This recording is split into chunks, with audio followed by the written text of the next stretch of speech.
Here we go. These are the finals for Pro 2 and the Link Engine Management Pro 2 Championship. Travis Reeder initiates into the sweeping line. That's what the judges are looking for. He's going to try to tighten it up. About the third hash mark there for Reeder. Gets out to that outside zone. That's a touch and go now past that second and final front clip. Reeder really using all the course. Solid job by Reeder. You see Garrett Dent shallowing it up quite a bit. Hi guys, we are here, oh, I just hit his car. We're here today with Travis Reeder. He's building a Formula D car, and we're on the Drift Week tour, so we're up in Washington right now. We've done Cameron Moore, Chelsea Denofa, Trenton, over at Y Plate. And Kurt, we've been making tons of videos, and I wanted to see this, and this is his new Formula D car for 2021? Yep. Yeah, 2021. It's his Pro 1 car. He has years of experience. He could tell you about his S13, what he liked, what he didn't like. He's obviously changing over to a whole new platform, so there must be some type of reasoning. So the point of this series is like, how would you build a Formula D car? What you're doing, which is perfect because you can kind of show us around, tell us what you're doing. Is this the exact same motor as before? You know, out of your S13, is it different? Did you change it for some reason? Why did you change this chassis specifically? I don't know, just make it your video. Do whatever you want. You seem to be a character and know what's going on, so this is our audience. Talk to them. Thank you. Yeah, man. Well, I guess we'll start kind of backtracking to the S13.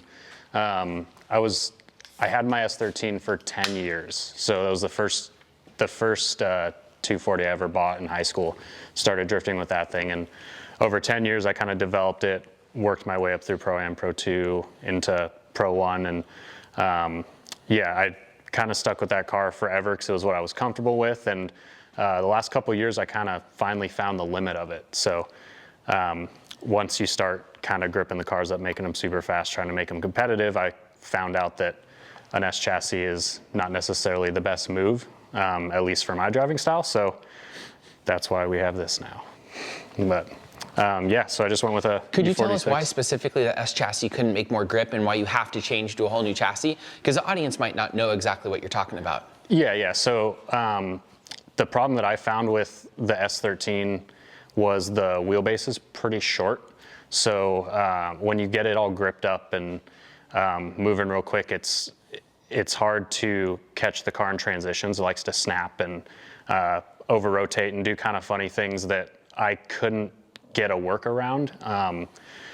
I kind of nerd out on suspension. I've pretty much changed everything with that car over the years to try to make it drive easier as it got faster, and I really couldn't figure out a combination that made it work, especially since the tires got bigger and bigger and everyone started going faster and faster. So just a little too short. The suspension design is a little dated. You know, it's like a multi-link rear, and even though it's still McPherson strut in the front, the rear rack kind of limits you a little bit and you run into some issues. And plus it's a 30-year-old car. So it can only take so much abuse. You can only, crumple the pop can so many times before it tears. But so that was pretty much the limit for me.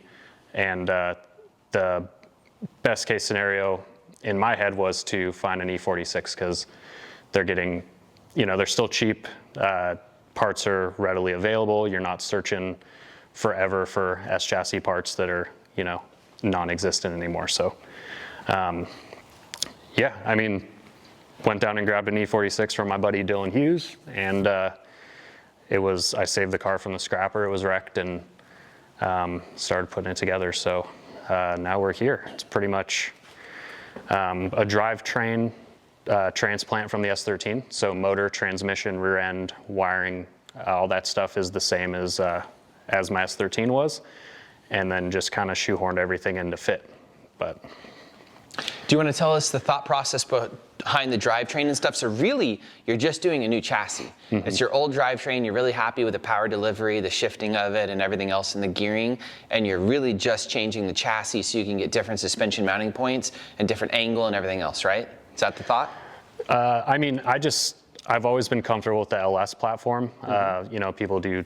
It's pretty much a lot of either JZ or LS or some sort of V8. And I've always been comfortable with the LSs. I like to keep everything simple. So this is just all motor and then nitrous on top. So really simple setup. I wanted to keep it there, one, because of cost. I already had everything. So it made sense there. And then, it's just a simple setup that I've had for the last 4 years, so it didn't really make sense to switch, I guess. And how much power does this thing make? This motor, I'm not exactly sure. This is, I changed this motor a little bit from last year. This was the actual motor that was in the S13. This is the backup, but it's a 440 cubic inch LS-based motor. Last year, when this was a 434 with a little less compression, it did 650 no spray, and then we put a 300 shot through it. So I never really got a number. It was spin the tires on the dyno. So I was assuming it was somewhere around 800, 850 at the tire. Okay, that's a lot. Yeah, it's a lot, and to the point where I was, twisting subframes and starting to like really wear the car out. Wow. And sponsor plug time. Thank you so much to BC Racing Coilovers for being the most supportive coilover company in all of drifting. Thank you to ECU Master USA for creating so many great products, supporting Lone Star Drift for more than half a decade, and just being a great company. The owner of ECU Master even drives in Lone Star Drift and enjoys drifting and has lots of experience with it now. So thank you so much. Thank you to Y-Plate Imports. If you need a right-hand drive Japanese car, imported, turnkey, everything taken care of for you, delivered to your door, hit them up over at yplateimports.com. Thank you to Torco Oils and Fuels. They're a new one for this year. Thank you so much for those guys. We'll be using their products on our trip, so keep an eye out for that. And thank you to Drift HQ. They are bringing the Drift HQ support van on this trip. Couldn't do it without them. Thank you so much.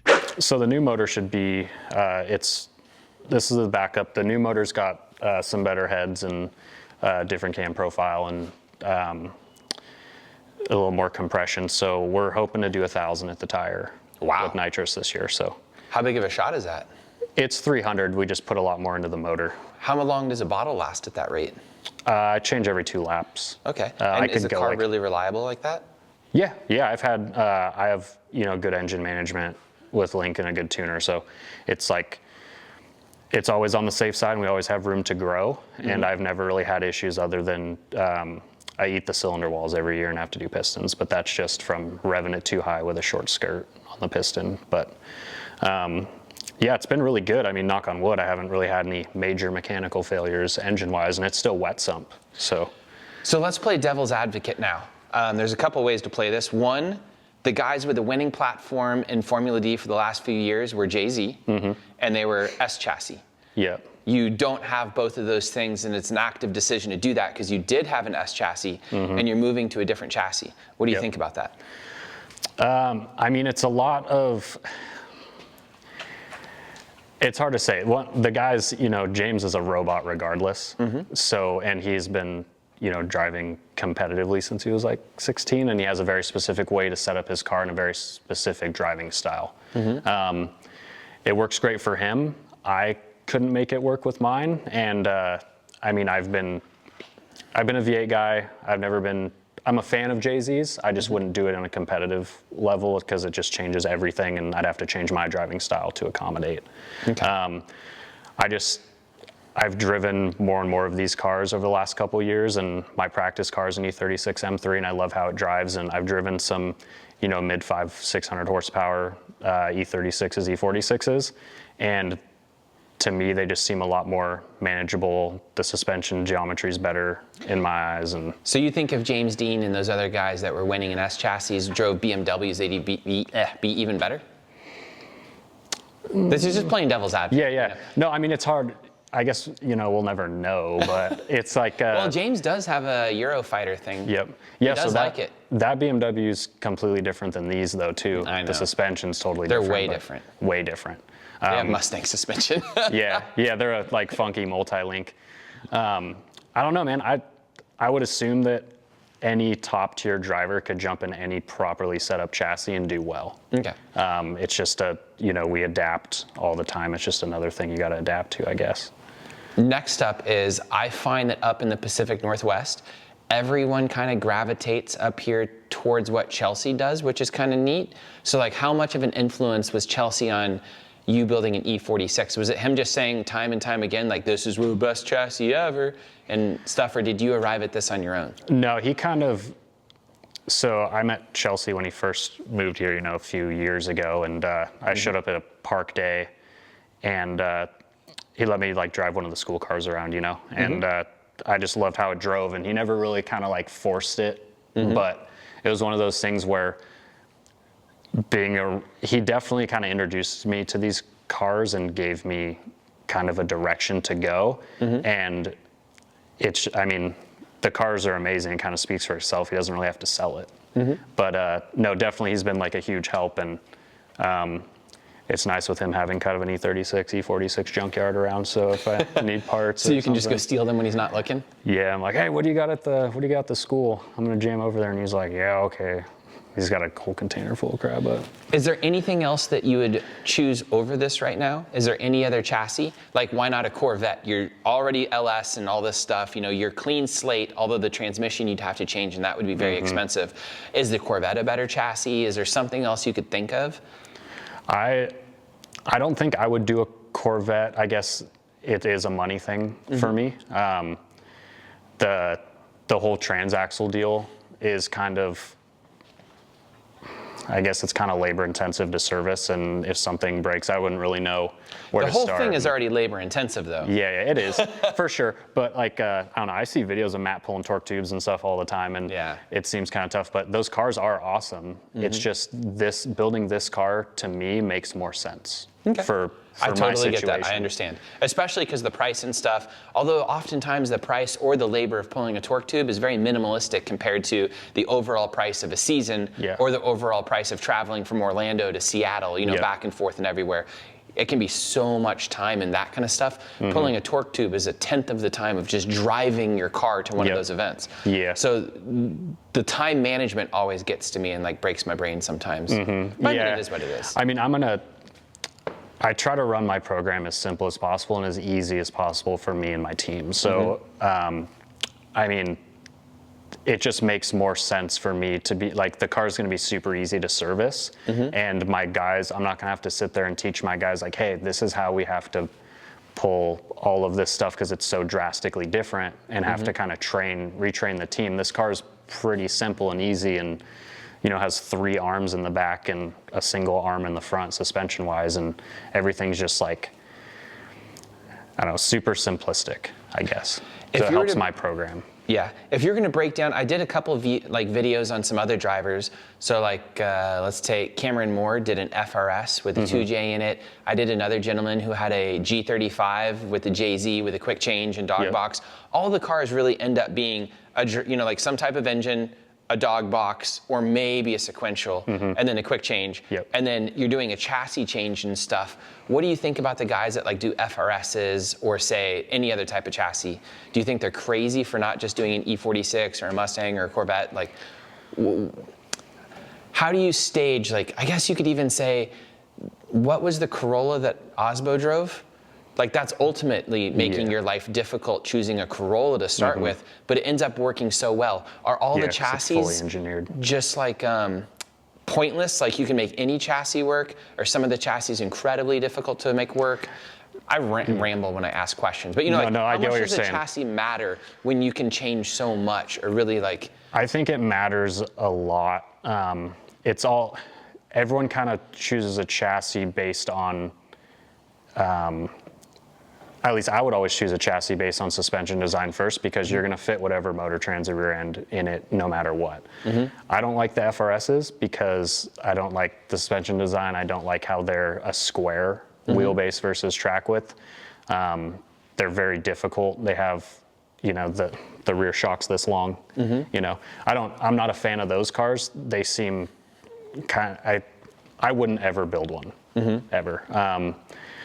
But then again, like, if you just pick a chassis that has, a good suspension design, it's something you can work around. But like with the Corolla, with Osbo, like the car, it was already gonna be built into a trailing arm car. It was McPherson strut front rack. It's basically, that car is exactly a BMW with a Toyota body on it. Like, to the T, other than I think it's like 2 or 3 inches shorter wheelbase, but it's pretty much an E46. Weird. I did not know that. Yep. I don't know anything about that thing. Yeah. It's the exact same car as this, just a little shorter wheelbase, and just has a a 4-cylinder in it. But so kind of, an interesting takeaway from this so far is nothing matters except the suspension design, because everything else can be changed and the rule book dictates the suspension design. So you're basically just picking a chassis that adheres to what you want for the chassis or the suspension, and then just deal with everything else. And then probably the price range of the chassis and parts and everything kind of just get you into whatever. Parts availability is really important, because if you're, Papa Dogs obviously has a budget, so when they were building those Corollas, they can one-off build all their parts and build all their spares and stuff. This car, for me, since I don't have the budget to do that, I have a lot of factory suspension stuff on this car that I can get at any wrecking yard across the country for dirt cheap.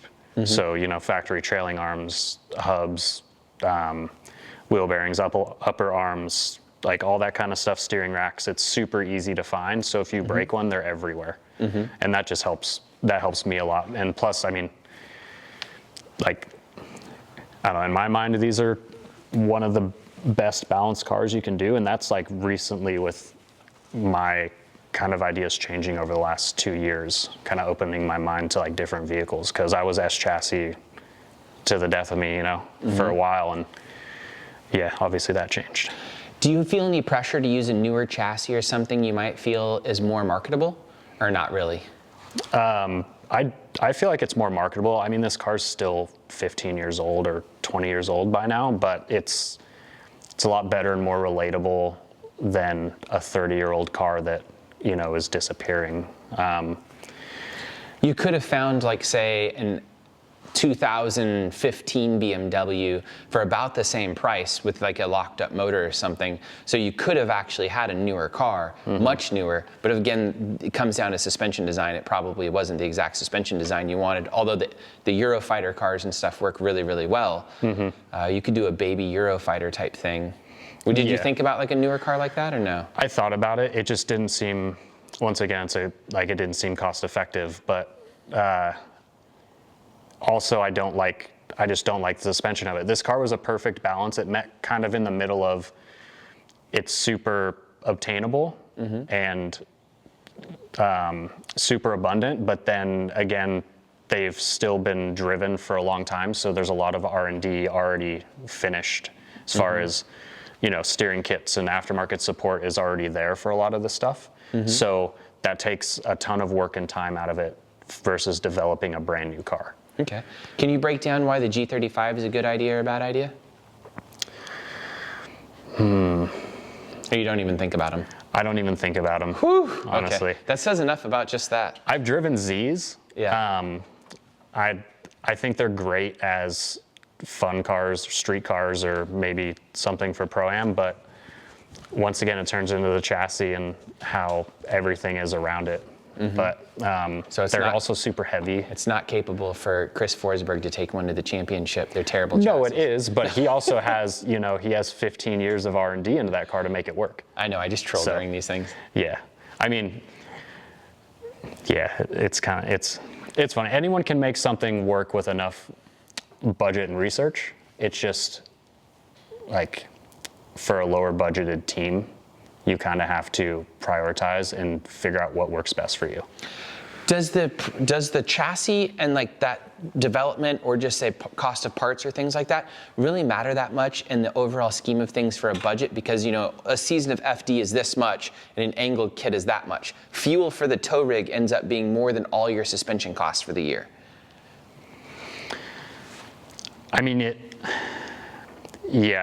It definitely does still matter. Every little bit counts. At this level, everything's getting so competitive. Everyone's constantly developing. So if the chassis is hard to develop stuff for and you're constantly changing stuff to make it work well, there's a huge cost in that. Even parts wise, like, damn. This thing was relatively cheap to build overall, considering. Especially because you had all the parts. Yeah, I had all the parts. Or all the expensive parts. Yeah, all the expensive parts were already done. So it was basically just the fab work and odds and ends bits that are going to be chassis specific. Why do you go nitrous on this? We'll try and make it not too much longer. Why do you go nitrous on this? I like nitrous because I don't like the weight of a blower or a turbo setup. I don't like the heat of a turbo setup, and even the bigger blowers get laggy and you end up having to spray them anyways. Nitrous has come a long way. It's not like it's the 80s in a drag car and you have to do all this math and like could blow the intake manifold off if you do something wrong. It's pretty well manageable and pretty safe. So, I mean, if you have a good engine builder to put it together, you can pump as much nitrous through it as you want. And it's way cheaper in the long run for me to buy a fill station and some other bottles and run through a ton of nitrous than it is to like maintain a big blower motor or try to fit a turbo in this thing. How many nitrous bottles will you go through in a weekend at Formula D? I'll go through probably,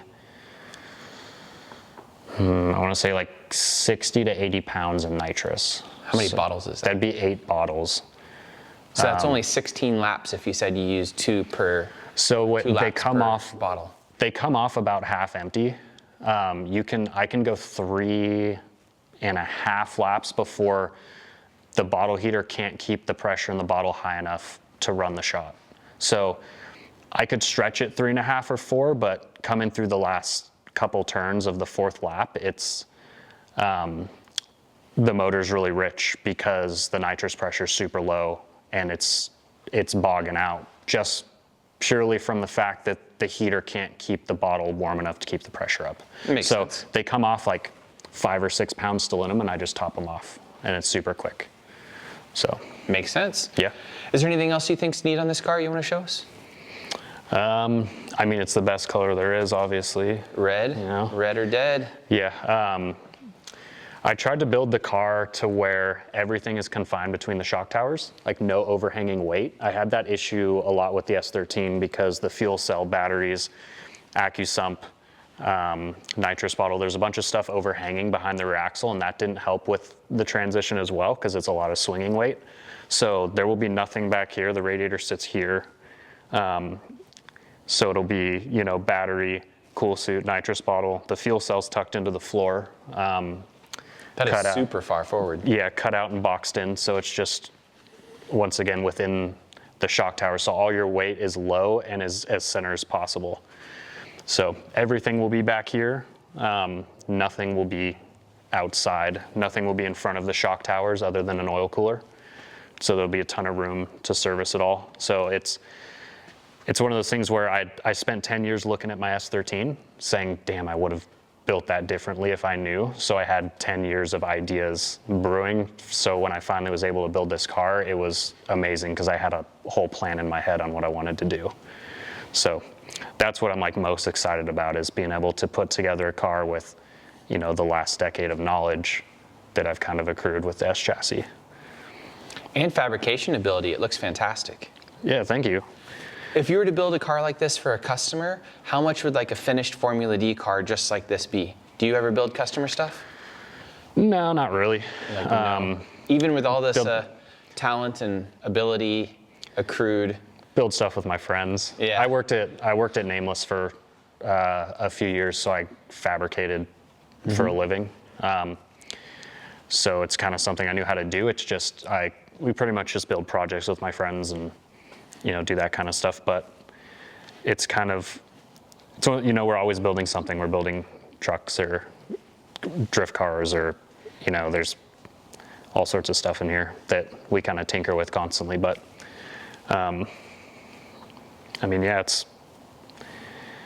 it probably costs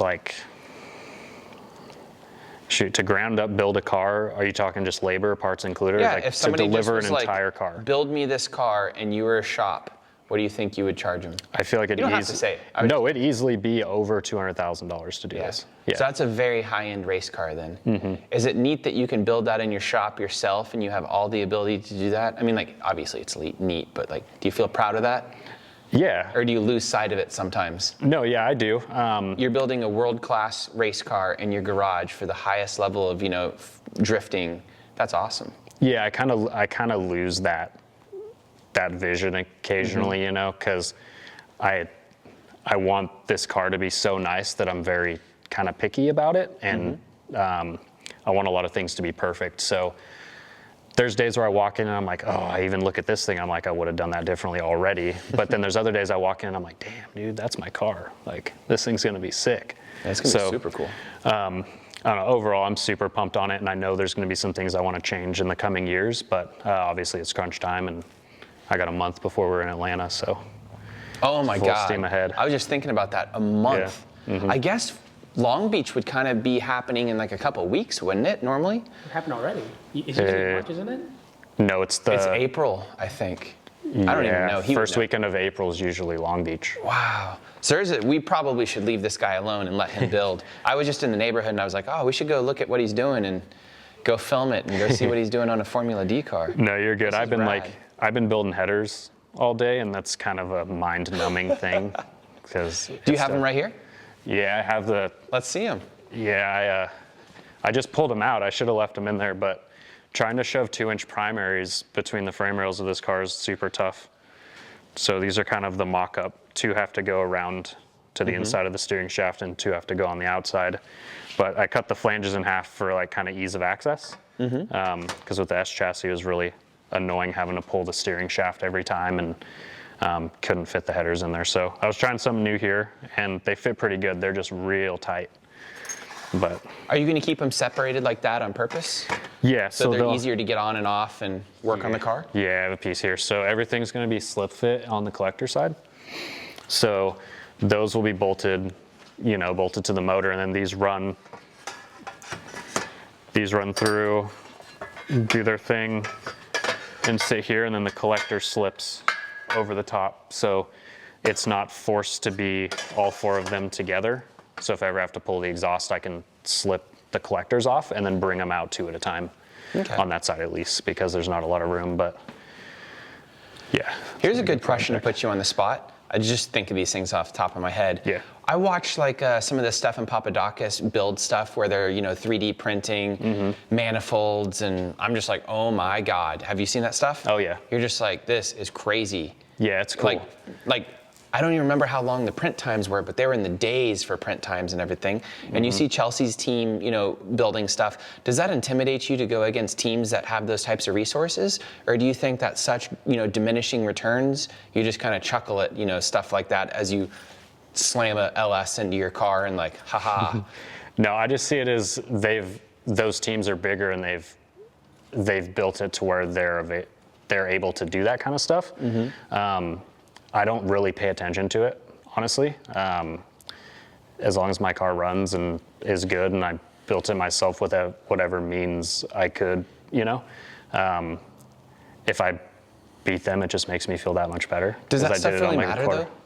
Like 3D printing, if they 3D printed your headers instead of you making them here, would there be any advantage to that? Like what if you came in here and 3D scanned them and did all this stuff? Is there any advantage to just just fabricating them yourself? I mean, just eyeballing it all, going for it? The advantage is I'm not going to have to put 80 hours into cutting and sanding tubes, Yeah. So there's an advantage there. It's just a lot of, technology, and they probably have, I don't know necessarily that the times would be different to develop that kind of stuff. I guess just a different way to go about it, because they probably have to scan everything, still test fit parts, build stuff in CAD, and then, they're going to print a couple parts that aren't going to work. They're going to have to redo it.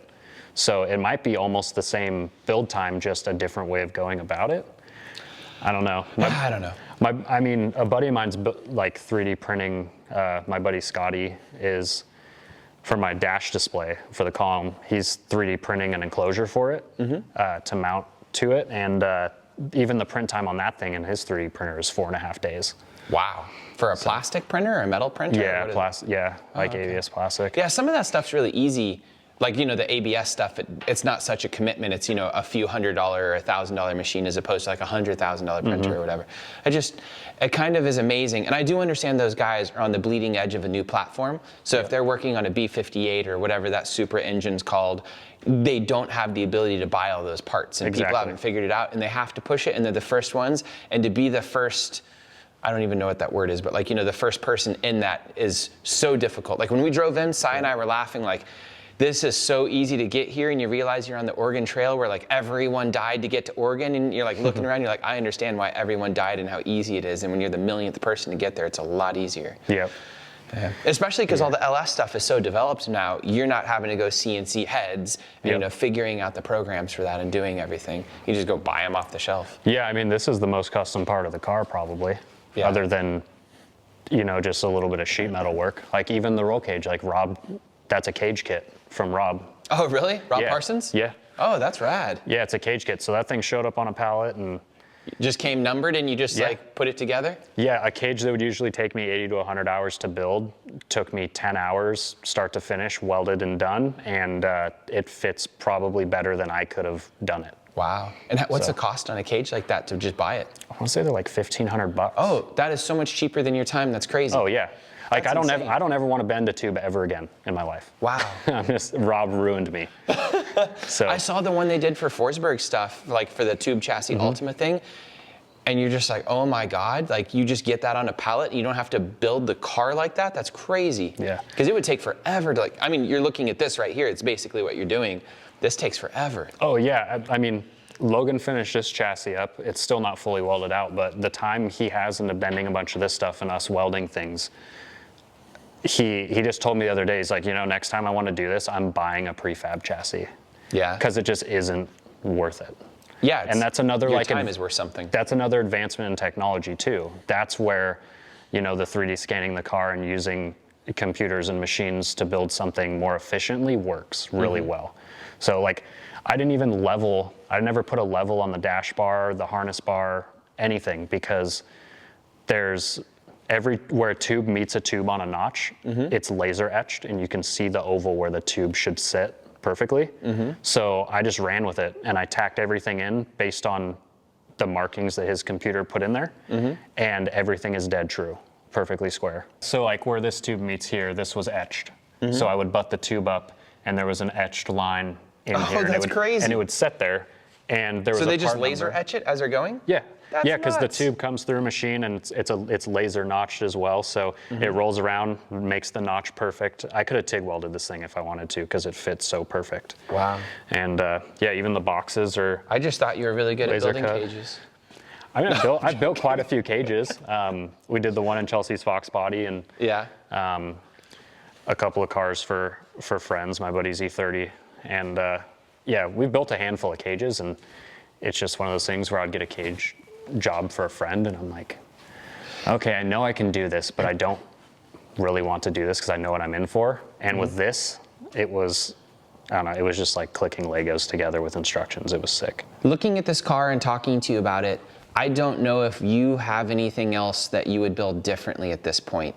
A lot of the time when I talk to people about their FD builds and stuff, they're like, oh, well, I'd really like to do this. I really want this transmission. I really want this chassis. Kind of seems like you have exactly what you want here and you're done. I mean, not done with a car, you still got build, but you know, like you're done with the thought process of choosing parts. Because of choosing parts, if you were to go out and you, how do you say, like this is kind of an easy chassis. I'm doing really badly here. You've made all the logical decisions to arrive at a Formula D car that makes a lot of sense. You minimize weight by having a Nitrous setup and an LS setup. You minimize a lot of stuff by having an E46, which has an excellent angle kit and all the suspension geometry. A lot of people are actively making their lives harder because they're picking a G35, which is $2,000 because it fit the budget, and you know, like whatever, and then they put parts in it they have, like the FRS.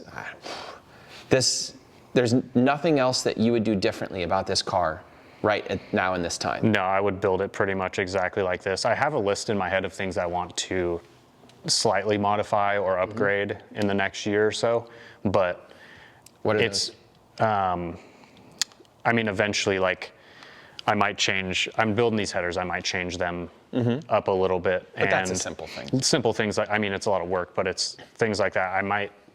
I'm not sure I'm a huge fan of the floor mount pedals yet, so that might change. I did that just because it was a lot easier to mount and less work for the time being. There's just little things here and there.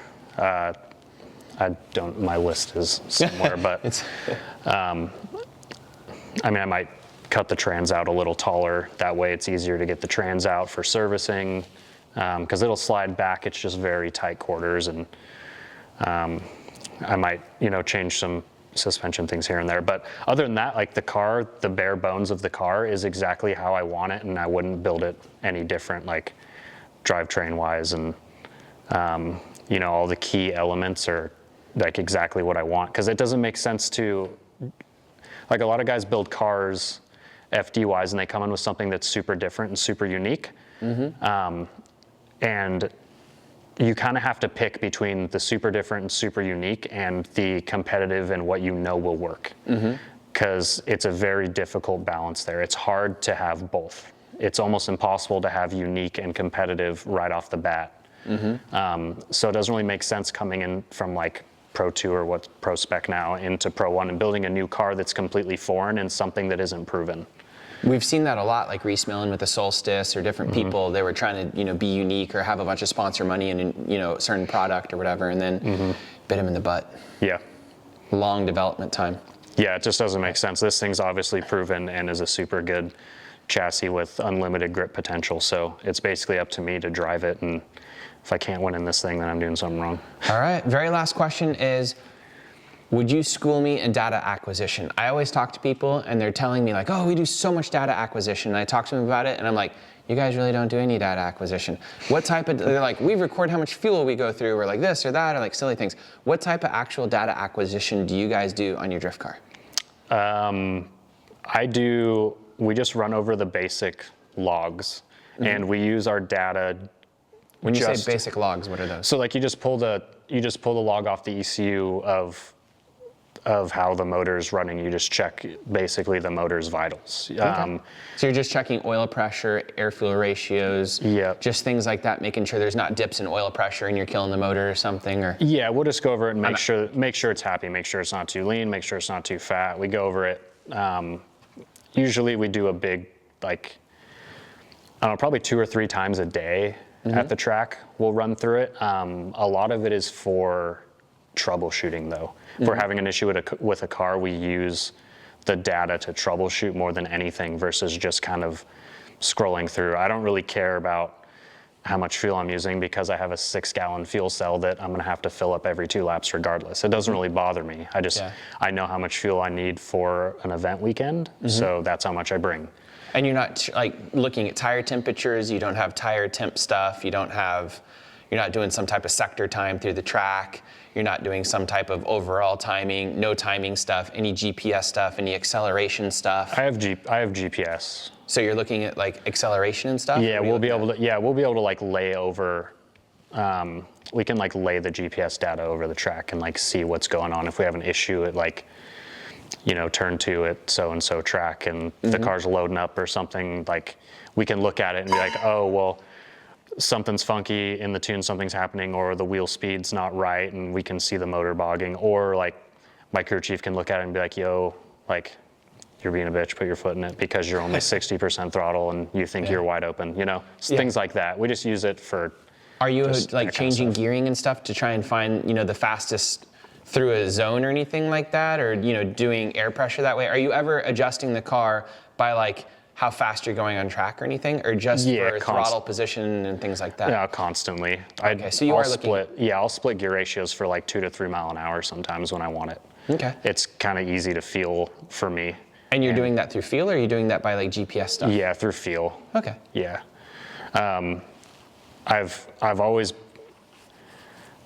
known how my car works because I've always built my cars with my friends and family. So like being a mechanic helps you a lot. And once you get a good sense of how a car works, you can make a lot of changes if you don't have all the data to back it up, just on what you feel. So some drivers don't do that. Some of them rely on the team to do that and make changes for them, and they just like, well, car sucks, fix it. Yeah. But that's me. Except I don't have a team. I just put it in the trailer. Okay, well, thank you so much for that. Unless you have anything else you want to say or plug or anything like that? No? No, man. Cool. Well, thank you so much for showing us your car. We'll get some more detail shots and stuff, and then we'll be done. Yeah, sounds good. Thank you so much. Yeah, thank you. Boom. Hi, everybody. I want to say thank you for watching the video, and here is all the dates for Drift Week 3 out in the Pacific Northwest. We're going to be out on multiple, I think 4 public dates. You can probably see them over here. And we're going to be drifting, doing ride-alongs, entertaining you guys, driving across the country, having people walk behind me. I'll see you there. Bye.